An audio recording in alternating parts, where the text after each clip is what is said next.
Mesdames et messieurs, nous voici donc de retour pour les derniers échanges de cette journée. Je tiens à vous remercier une fois de plus pour votre présence et remercier aussi toutes les personnes qui nous ont suivis à distance. Merci d'être avec nous à nouveau. Juste petite information avant d'entrer dans les derniers sujets. Je vous invite à placer votre téléphone en mode avion ou silencieux pour le confort de tous. Merci infiniment.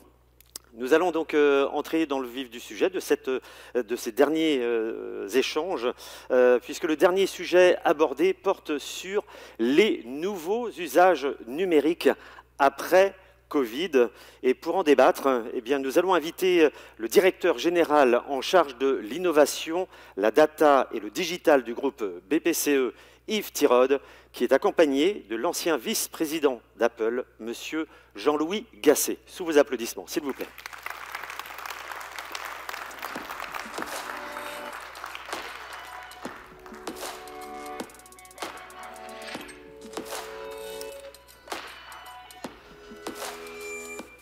Messieurs, bonsoir. Merci d'être avec nous. Voilà, installez-vous confortablement. Alors, on parle justement donc des nouveaux usages numériques après Covid. Alors, est-ce qu'il y a de nouvelles pratiques suite à la Covid?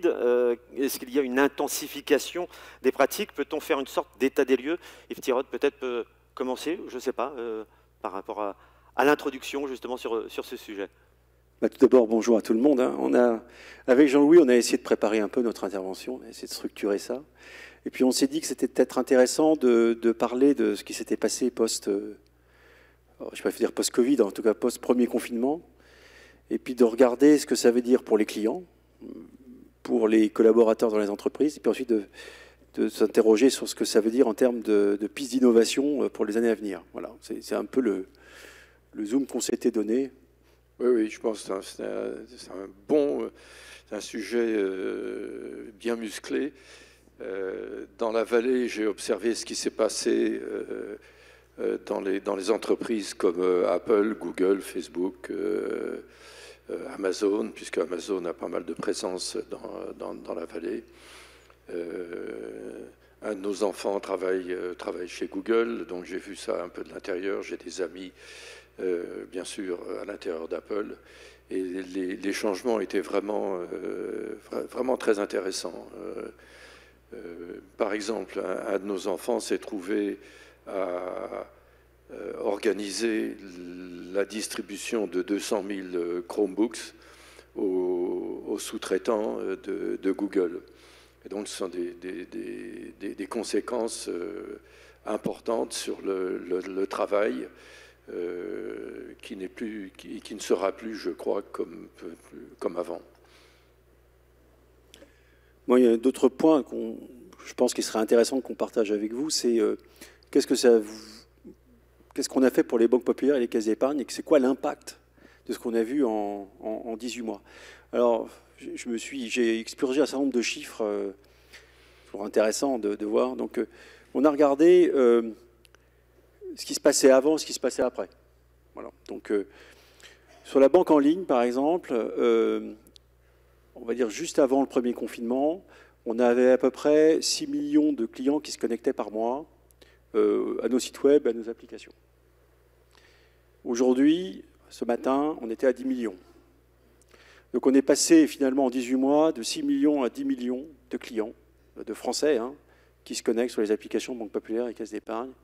Tout ça dans une période de temps très courte. Je pense que si on n'avait pas eu l'effet de la crise sanitaire et l'obligation qu'avaient les gens d'utiliser les outils digitaux, on aurait probablement fait ça en 4 ou 5 fois plus de temps.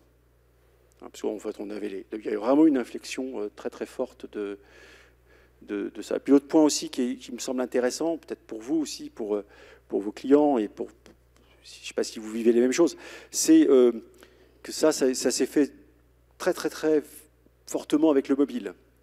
Je dirais, avant le premier confinement, la part du mobile, c'était 40% des connexions. Aujourd'hui, c'est 60%.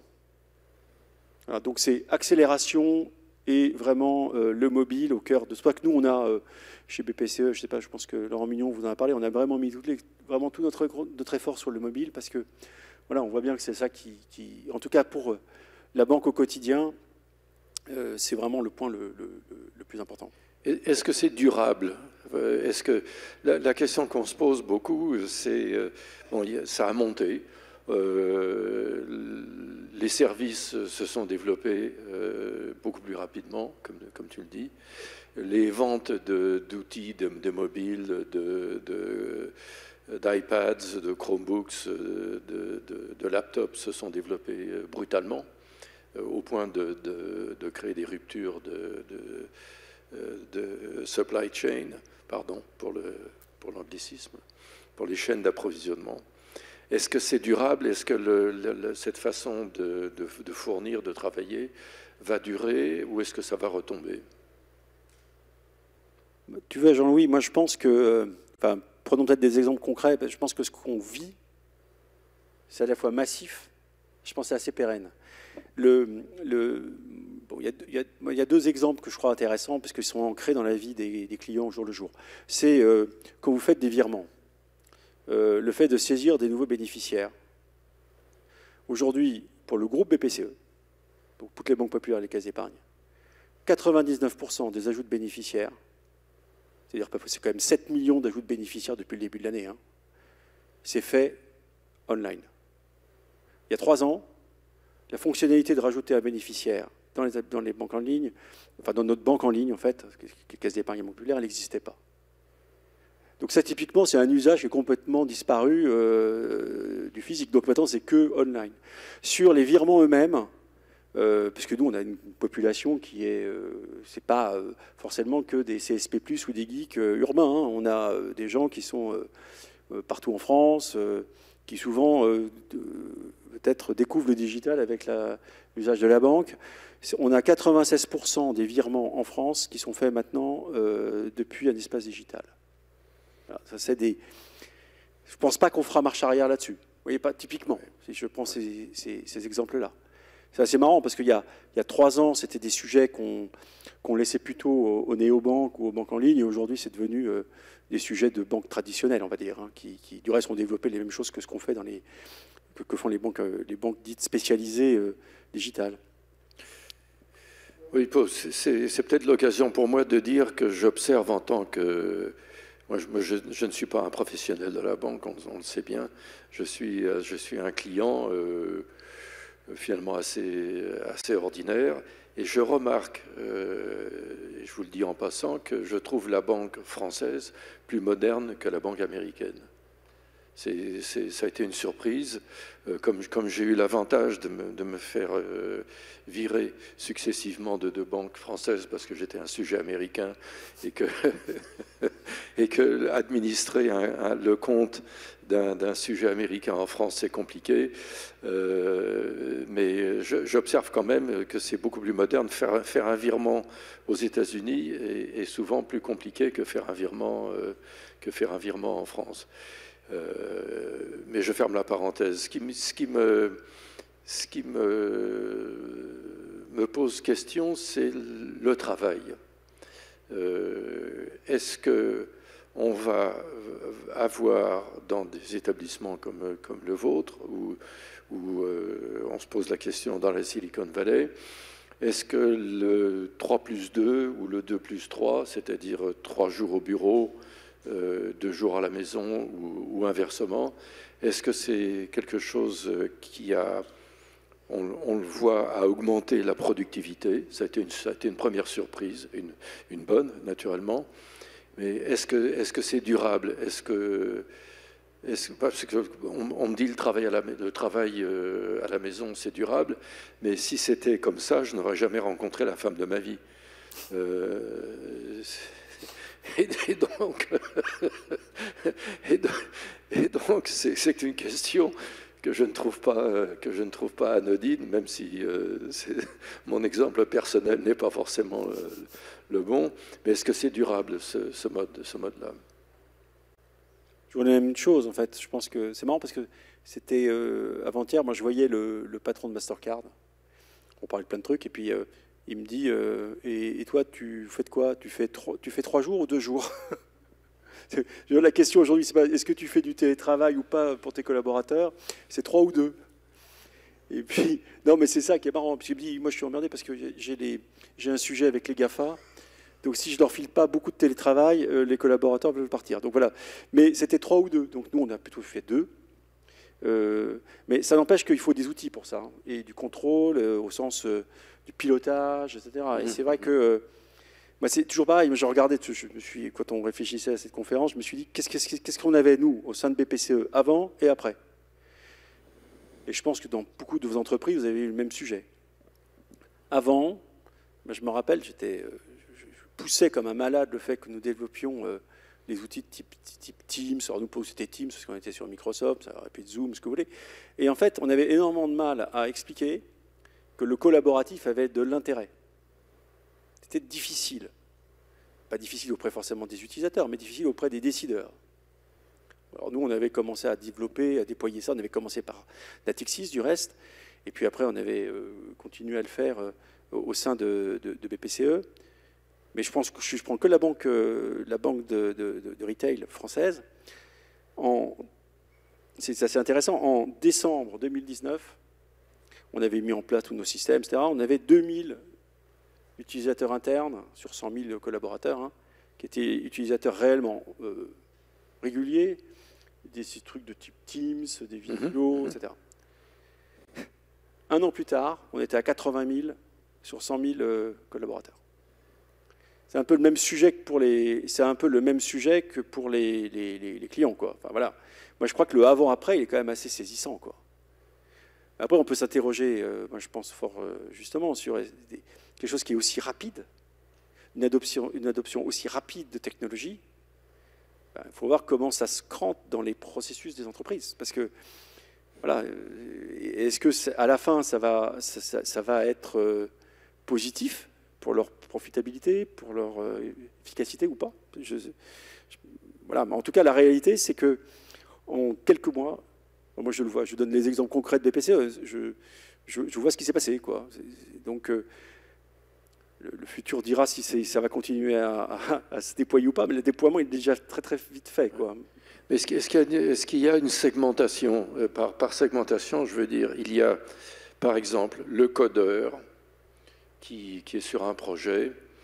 On peut concevoir, en tout cas là où je vis, on conçoit assez facilement que ce soit quasi permanent à l'avenir pour le codeur qui travaille sur un projet qui finalement peut être chez lui et dans sa coquille et donc être extrêmement productif et finalement assez heureux.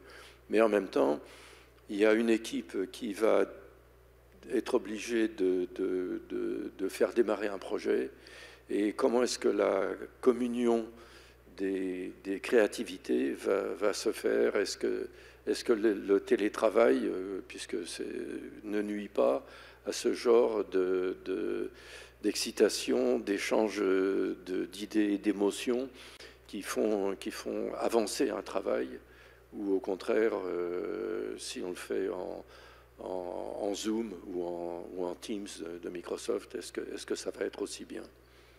Je ne sais pas ce que... Jean-Louis, toi, ce que tu as vu dans la Silicon Valley, moi je peux vous dire, peut-être témoigner de ce que nous avons fait, nous, dans nos équipes de développement, quoi.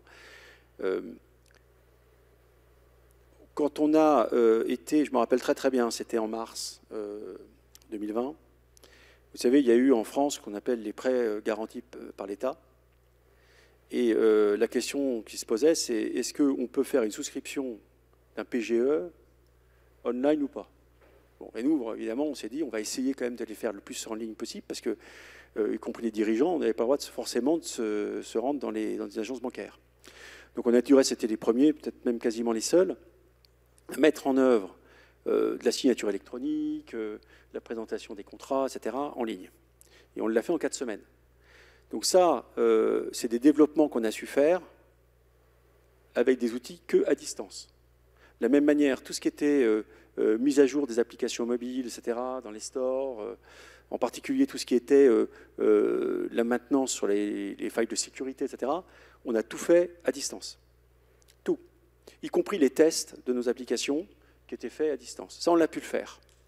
Ça n'a pas été simple, Mais globalement, on a pu le faire d'abord parce qu'on n'avait pas le choix. On était obligé de faire comme ça. En revanche, tout ce qui nécessitait de l'innovation, un peu de créativité, ça, honnêtement, à distance, on a essayé d'en faire. On a essayé de faire des zooms avec des gens de la Silicon Valley, on a essayé de faire plein de choses comme ça. Ça, honnêtement, c'est extrêmement difficile. Vraiment extrêmement difficile. Et du reste, nos collaborateurs, en particulier les plus jeunes, qui probablement étaient ceux qui ont le plus souffert de la distance, hein, nous ont demandé les premiers à revenir. Oui. Voilà, donc moi, je pense que c'était assez clair. Mais je ne sais pas si vous voyez ça, la même chose dans vos équipes, mais objectivement, y compris, on parle plutôt là de vraiment peut-être de digital, mais honnêtement, voilà, donc nous on est en train de réfléchir à des choses un peu hybrides, y compris pour des fonctions de développement. Oui, je crois que, enfin en tout cas j'admire, puisque vous parlez des prêts garantis par l'État, des PGE, c'est comme ça qu'on dit. Je ne connais pas toutes les formules. Je trouve ça particulièrement remarquable par rapport, comme modernité par rapport à ce qui s'est passé aux États-Unis. Comme on le sait, aux États-Unis, il y a eu des dons faits par l'État de 1 000 $ ou de 1 200 $ aux individus, aux ménages, pour les aider pendant la période de confinement. Et la mise en place de ça, ça a été une catastrophe nationale, c'est le cas de le dire. Et ça n'a pas été. C'est là qu'on voit que dans des domaines où on a tendance à penser que la Silicon Valley, enfin disons, les États-Unis sont en haut et puis le reste du monde est en bas. Je pense que en tout cas pour ce qui concerne la France et ce que j'ai vu de la vallée, c'est très satisfaisant même pour un émigré comme moi de voir le pays natal être aussi moderne, c'est rassurant. En ce qui concerne les activités de créativité de projet, je crois que je suis votre opinion. Il va falloir trouver des modèles et il va falloir revenir à la machine à café. C'est sûr. Il y avait, comme je regarde assez souvent la télévision française depuis les États-Unis. Je suis resté très attaché à mon pays natal, donc je vois un peu et je vois que la machine à café est restée très importante et je m'en réjouis. Il y a un autre sujet dont on n'a pas parlé, mais qui a été quand même très important dans cette période, c'est le e-commerce. Je pense que ça vous connaît pas peut-être deux secondes, parce qu'en fait, il se trouve qu'on a, vous savez, on fait, avec nos activités de paiement, Natixis Paiement, on fait un observatoire, et là maintenant on pèse un gros 20% du marché français en termes de flux, hein, donc on a pas mal, et on sort une étude basée sur ce qu'on fait sur 300 000 commerçants. Donc c'est intéressant de voir les tendances quand même. Et donc il y a un point qui, je crois, qui est quand même assez marrant, parce qu'en fait il se trouve que moi j'étais patron d'un site de e-commerce, j'étais patron de voyagesncf.com pendant quasiment 5 ans. Donc je connais un peu le e-commerce, je me rappelle. Donc en fait, ce qui est assez marrant, c'est qu'en fait, on n'a pas vu forcément d'inflexion du pourcentage, enfin la croissance du e-commerce, elle est restée de 15% par an. Et elle reste de 15% par an. Donc en fait, ce qui est pas mal. Voilà. Donc en fait, ça gagne 2 points par an. Et quand on regarde tous les pays, c'est à peu près pareil. Alors, il y en a qui sont plus en avance que d'autres, les UK est plus avancé, mais ça c'est un point super intéressant. Et alors, j'ai sorti ce matin, parce que c'est des chiffres que je n'avais pas, sur, en termes d'usage, l'impact du sans contact. Vous savez, quand vous payez avec votre carte, parce qu'évidemment, pendant le... Donc là, par contre, c'est très impressionnant. C'est très impressionnant, parce que si vous prenez toutes les transactions françaises, ça c'est un chiffre qu'on n'a jamais donné, hein, donc je vous le donne en avant-première, en 2019, la part du sans contact en France, c'était 25% des transactions. Post-lockdown, c'est 60%. Ça, c'est vraiment un énorme changement, un peu forcé. Alors ça, typiquement, c'est un usage, oui, je pense que celui-là, Ça fait partie des choses, les gens ne feront plus la marche. Il n'y aura pas de marche arrière. Ouais. Alors ça, c'est tout le sans contact. Et à l'intérieur du sans contact, l'autre question que ça pose, c'est ça, c'est quand vous faites un top-up avec votre carte. Mais c'est quand vous payez avec votre mobile ou, vous me disiez, avec ta montre, ça reste plus marginal. Dans les 60%, la part des paiements avec Apple Pay ou avec Google Play, c'est 4% à peu près. Donc ça reste, mais ça fait rien qu'entre pendant la période entre avant le lockdown et après, ça fait x3. Ouais.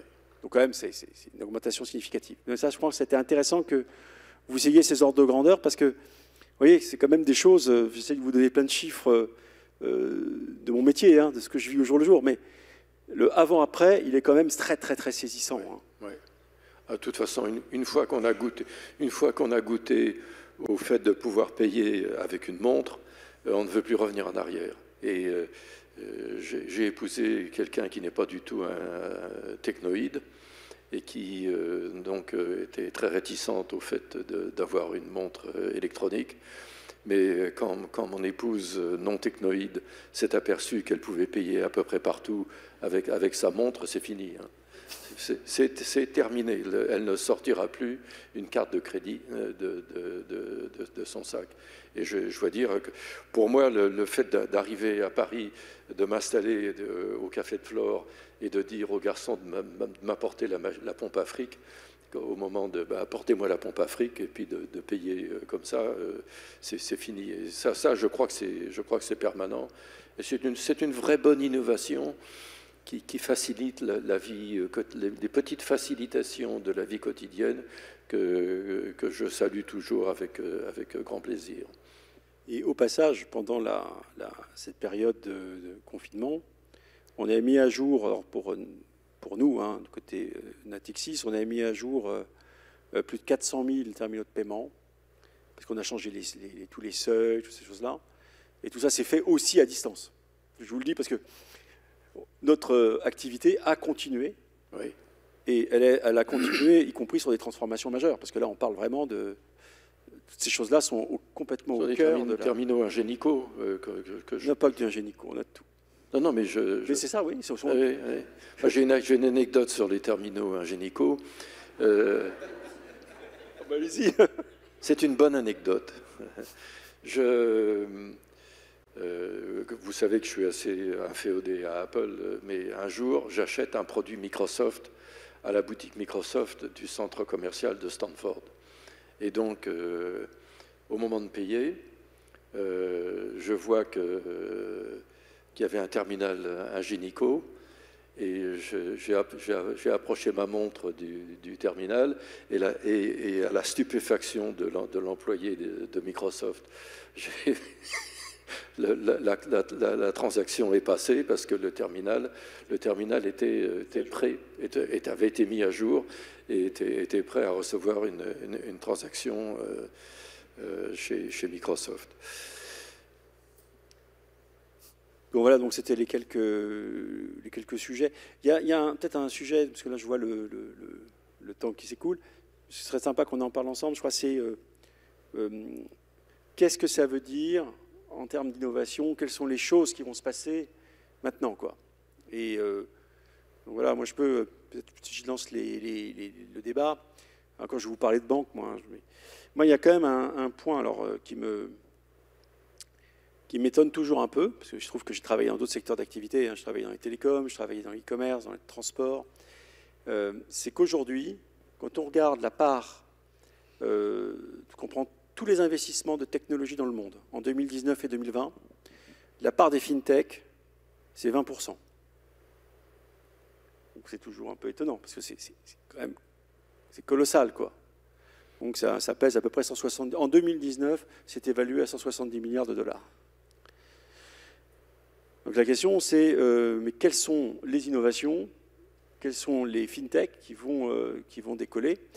Et donc nous, on se pose ces questions-là en permanence parce que, évidemment, avec de tels montants de valorisation, d'abord en racheter, c'est pas forcément possible. Et puis il y a plein de sujets à la mode. Il faut toujours se méfier de la mode. Parfois, elle est bonne, parfois parfois, elle est pas pérenne. Et donc, nous, il y a deux choses qui nous semblent intéressantes en ce moment. C'est, un, tout ce qu'on appelle l'open banking. Alors, l'open banking, c'est quoi? C'est le fait que, globalement, en fait, vous faites appel sur des propositions de valeur très particulières. Ça peut être des RegTech, ça peut être ce qu'on appelle le Buy Now, Pay Later. C'est un truc que tu aimes bien, ouais, je crois. Oui, oui. Comme je suis ancien pauvre, le Buy Now, oui, il y a nouveau riche et ancien pauvre. Donc moi, j'ai choisi. Mais sérieusement, le Buy Now, Pay Later, je trouve ça très étonnant, de la progression, l'explosion.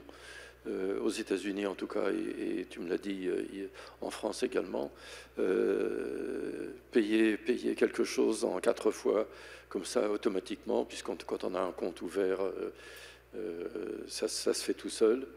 Et je trouve cette explosion très, très curieuse et j'espère durable. Bah, nous, on le voit un peu. Enfin, le Buy Now Pay Later, il se trouve que nous avons, nous, une co-entreprise avec le monde de l'AFM, de la famille Muliez, qui s'appelle Honnet. Depuis une semaine, j'en suis le président, du reste. Donc, bon, globalement, on voit les chiffres. Et en fait, il y a aujourd'hui, quand on est sur le e-commerce, quand on vous propose de payer à la fin, on vous propose de payer, soit vous payez tout de suite, soit vous payez en plusieurs fois. Le 3-4 fois devient une logique. Aujourd'hui, c'est en volume, le 3-4 fois à la fin des parcours d'achat en e-commerce, c'est 2%. Voilà. Et on pense, voilà, à peu près, il y a un consensus, j'en parle avec Jean-Pierre Vibou, qui est le DG de Honnet, il me dit, écoute, on est à peu près, quand ils parlent avec leurs grands clients, alors ils ont pas mal de grands clients qui peuvent être évidemment des gros sites de e-commerce, mais aussi des gros retailers comme Auchan, Decathlon, Leroy Merlin. Eux, ils pensent que d'ici 2025, la part du BNPL, le Buy Now Pay Later, donc le paiement en plusieurs fois, donc ça peut être 3-4 fois, mais jusqu'à 60 fois, hein, ça devrait peser, ça devrait être de l'ordre de... Ça va faire entre x10 et x15.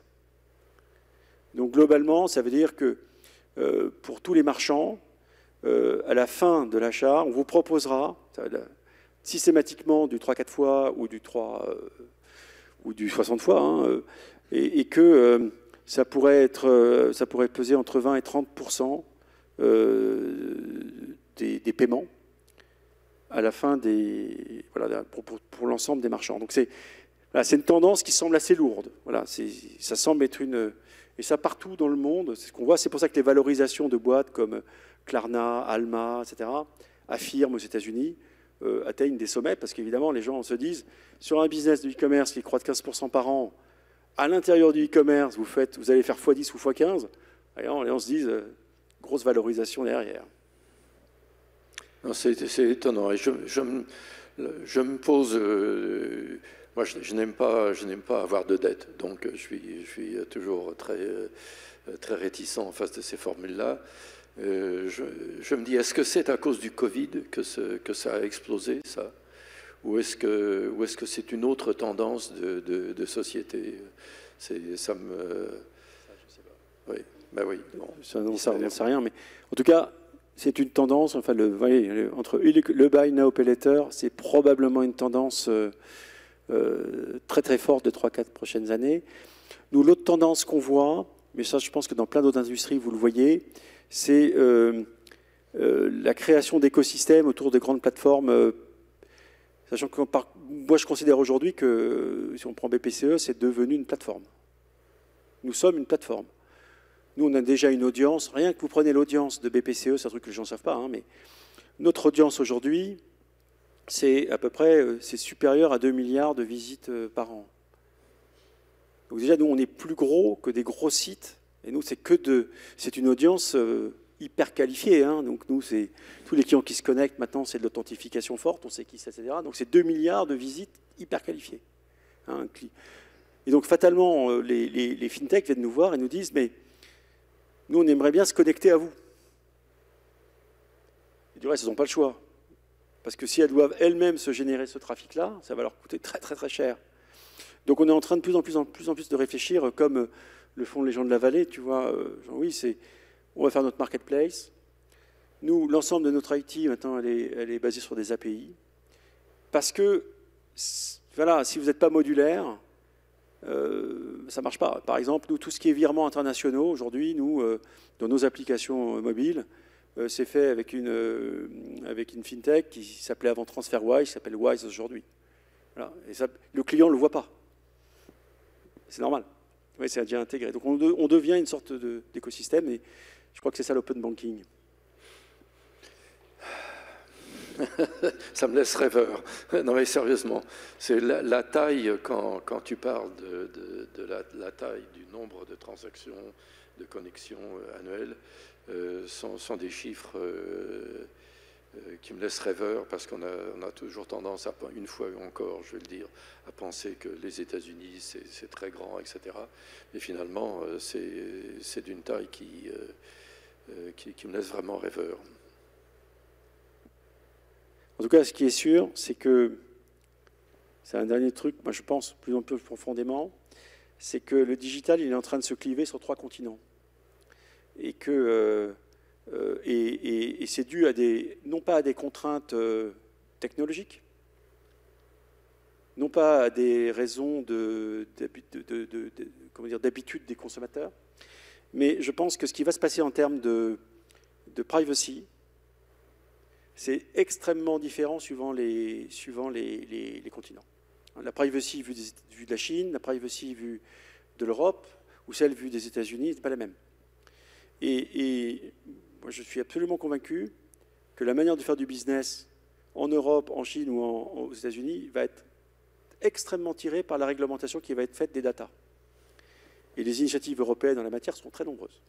Voilà, donc voilà, c'est un point, je pense, qui est très, très, très, très présent, en particulier dans toutes ce que la Commission européenne prépare. Et moi, quand je parle aussi avec les banques américaines ou chinoises, parce que je fais partie d'un truc qui s'appelle l'IIF, qui est International Institute of Finance, et on parle en permanence de tous ces sujets-là. Et le sujet majeur, c'est, quand on parle ensemble, c'est non pas comment on fait du digital, de la data, c'est comment tout ça va évoluer par continent et comment les GAFA vont se positionner là-dedans. Vaste sujet sur lequel je crois qu'on doit conclure. Mais en tout cas, merci beaucoup. Merci. Merci. Merci beaucoup justement pour ce regard que vous avez apporté sur l'avant et l'après Covid. Moi, j'avais juste un mot, puisque vous vous posiez la question, est-ce que ça va perdurer, puisque toutes les transactions online, le télétravail, etc. Mais est-ce que c'est pas simplement en train de rentrer dans les mœurs? Bon, on restera sur cette question ou... Moi, je pense que ce que tu disais là sur la division des cultures, sur la privacy en trois empires, je pense que c'est parfaitement vrai et profond. Je le vois puisque je viens souvent en France et je suis frappé par les différences culturelles. Oui. Et je pense que c'est profond, c'est durable. Et je pense que l'Europe, je ne connais pas la Chine, je pense que l'Europe est finalement plus moderne que les États-Unis. C'est en tout cas mon vécu. Eh bien, on va rester sur ces paroles on ne peut plus positives, justement. L'Europe, voilà, plus avancée, plus moderne que les États-Unis. Merci beaucoup, messieurs Jean-Louis Gasset, Yves Tirode. Merci infiniment. Et donc, mesdames, messieurs, nous arrivons eh bien, quasiment au terme de cette journée Explore Tech proposée par Natixis CIB. Et pour conclure de la plus belle manière qu'il soit cet événement, eh bien, je vais appeler la co-responsable de la banque de financement et d'investissement de Natixis, Madame Anne-Christine Champion, s'il vous plaît.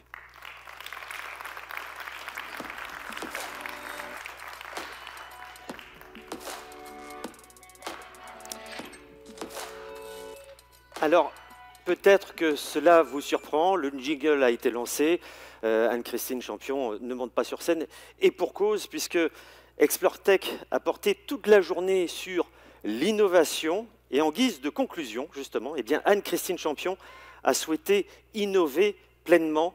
Et je vous laisse découvrir tout de suite en images.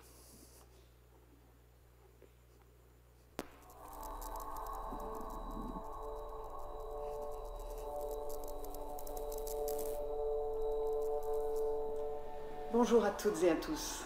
Nous sommes ravis de vous avoir accueillis aujourd'hui à cette première édition de l'Explore Tech de Natixis CIB.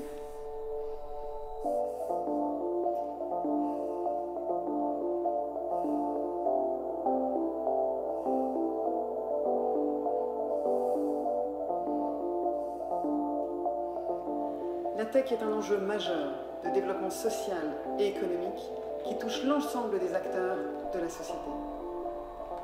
Les nouvelles technologies s'imposent comme une tendance de fond, mettant au défi nos modes de fonctionnement, notre environnement, à commencer par notre perception du réel et du virtuel.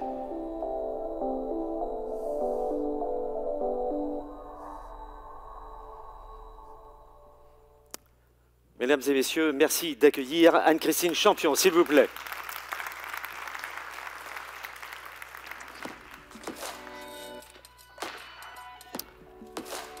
Belle performance. Bonsoir à toutes et à tous. C'est pour ma part ma deuxième expérience de réalité virtuelle. Bluffant, à nouveau. Je vous avoue, la première, c'était il y a quelques semaines, dans un jeu de réalité virtuelle avec mes enfants. Je vous recommande vivement. Voilà, donc dans la réalité réelle, je voulais vous remercier à tous pour votre participation, aussi nombreuse aujourd'hui, en physique, en présentiel, en digital. Merci à Cédric O, à Laurent Mignon, à Nicolas Namias, à tous nos intervenants aujourd'hui, et également à nos partenaires du BCG, pour avoir fait de cette journée un succès. Les nouvelles technologies sont un enjeu majeur qui ont bouleversé nos modes de fonctionnement. Luc Julien et Véronique Sani nous ont parlé de l'intelligence artificielle. On a aussi évoqué la blockchain, la réalité virtuelle ou augmentée. Ces technologies ont bénéficié, notamment récemment, d'investissements conséquents, que ce soit du secteur privé, mais également du secteur public, qui ont compris que les nouvelles technologies, en particulier la deep tech sur des technologies de rupture, était un enjeu majeur de moteur pour le développement et la croissance.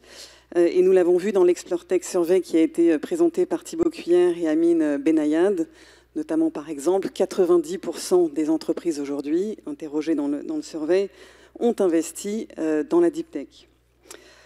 La pandémie a joué un rôle d'accélérateur et Yves Thiraud et Jean-Louis Gasset ont débattu du fait que cette accélération a modifié nos perceptions du digital de façon significative dans nos vies professionnelles, dans nos vies personnelles. Et on a vu aussi que ça touchait tous les secteurs de l'économie. Donc vous avez pu participer à un certain nombre de tables rondes sur différents secteurs. Tous ces secteurs sont impactés. Je ne vais pas revenir dessus, sur ce que vous avez pu voir. Ce qu'on a pu entendre dans un certain nombre de ces tables rondes, c'est que si tous ces secteurs sont impactés, pour certains, c'est également la deep tech un enjeu dans la stratégie RSE des acteurs qui intervenaient. Donc la transition digitale accompagne et nourrit la transition environnementale. Chez Natixis CIB, nous avons pris conscience de cet enjeu et nous investissons pour déployer, pour renforcer notre expertise, notre capacité à comprendre ces enjeux, ces sujets technologiques. En tant que banque, notre responsabilité est d'accompagner nos clients pour cette transition et leur développement. Et plus précisément, nous souhaitons accompagner l'ensemble des clients, que ce soit des acteurs de la tech, des startups, des sociétés en croissance, des fonds d'investissement ou des acteurs non-tech qui doivent et qui font face et qui mènent cette transition pour leur propre groupe. Et pour cela, nous avons identifié 3 axes de développement sur lesquels nous avons décidé d'investir. Ces 3 axes, c'est diversifier, nous engager et nous transformer. Diversifier les produits que nous proposons à nos clients. venir avec des produits innovants, nouveaux, qui vont répondre aux enjeux technologiques. C'est par exemple un financement qu'on a mis en place pour Olam, qui est un grand trader du secteur agricole, qui est un financement assez classique de type Revolving Facility, donc assez standard, mais qui est indexé sur le degré d'avancement de la digitalisation d'Olam, mesuré par le BCG Digital Acceleration Index. Donc c'est ce type de produit que l'on a pu voir aussi par ailleurs pour la transition environnementale, indexé sur la maturité de la digitalisation de la société. Et puis plus largement, l'ensemble des produits que nous proposons à nos clients, proposer des financements à des sociétés de croissance qui nécessitent des financements de type différent de ce qu'on peut avoir sur des grands groupes. Et puis également du conseil, de la levée en capital, en equity, pour l'ensemble de ces sujets. Le deuxième axe, c'est nous engager à renforcer notre compréhension et notre analyse. Nous investissons dans des équipes de recherche pour comprendre et analyser ces enjeux technologiques. Vous l'avez vu avec le survey aujourd'hui, il y en aura d'autres. C'est également adapter nos solutions pour améliorer notre analyse. Nous sommes un prêteur, un financeur. Nous allons, dans nos grilles d'analyse crédit, par exemple, intégrer des métriques qui nous permettent de mesurer et d'identifier l'impact du risque technologique, le degré de maturité de nos clients sur ces sujets. Cédric O l'a dit en introduction, c'est une transition majeure. La précédente a vu un certain nombre d'acteurs disparaître avec des winners, des losers. En tant que financier et prêteur, ce sont des sujets majeurs pour nous et dans notre capacité à accompagner nos clients. Et c'est dans le même esprit que ce que l'on a pu faire il y a quelques années avec le Green Weighting Factor que nous avons créé pour la transition environnementale, pour mesurer l'avancement et l'impact environnemental de nos clients. Enfin, le troisième axe, c'est nous transformer pour renforcer notre expertise au bénéfice de nos clients. Et pour cela, deux choses. La première, c'est exploiter l'ensemble des forces du groupe BPCE, qui dispose d'un écosystème aujourd'hui performant pour accompagner les acteurs de la tech. Ce sont des innovateurs au niveau des incubateurs de BPCE pour l'innovation. Ce sont des dispositifs comme Nextinov de la Banque Populaire pour accompagner les acteurs de la French Tech. Également des expertises de tech ou de data que nous mettons à disposition, ou des partenaires en M&A, par exemple, spécialisés comme Clipperton, boutique de M&A spécialisée dans la tech. La deuxième chose va être de développer de nouvelles expertises sur des sujets comme la blockchain et sur d'autres qui vont nous permettre d'accompagner nos clients. Et d'où l'annonce que nous avons faite de la création d'un hub dédié où nous allons centraliser ces expertises et en même temps les diffuser au sein de la banque et sur l'ensemble des métiers et des plateformes que nous pouvons avoir. Voilà, donc pour conclure, merci à tous pour ce succès collectif de cette première édition d'ExploreTech. J'espère avoir le plaisir de vous revoir pour la prochaine édition en 2022 et d'échanger avec vous sur les succès à venir en la matière. Merci à tous.